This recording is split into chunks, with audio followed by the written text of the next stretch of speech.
కీర్తనల గ్రంథము 20వ అధ్యాయం. ఆపత్కాలమందు యెహోవా నీకు ఉత్తరమిచ్చునుగాక. యాకోబు దేవుని నామము నిన్ను ఉద్ధరించునుగాక. పరిశుద్ధ స్థలములో నుండి ఆయన నీకు సహాయము చేయునుగాక. సియోనులో నుండి నిన్ను ఆదుకొనుగాక. ఆయన నీ నైవేద్యములన్నిటినీ జ్ఞాపకము చేసుకొనుగాక. నీ దహనబలులను అంగీకరించునుగాక.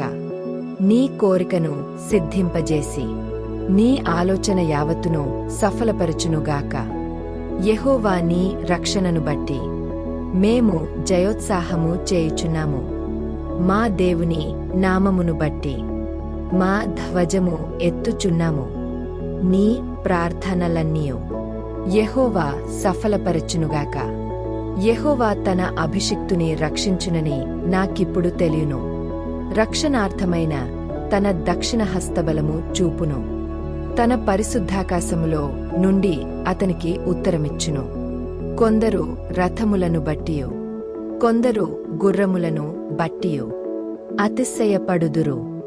మనమైతే మన దేవుడైన యెహోవా నామమును బట్టి అతిశయపడుదము.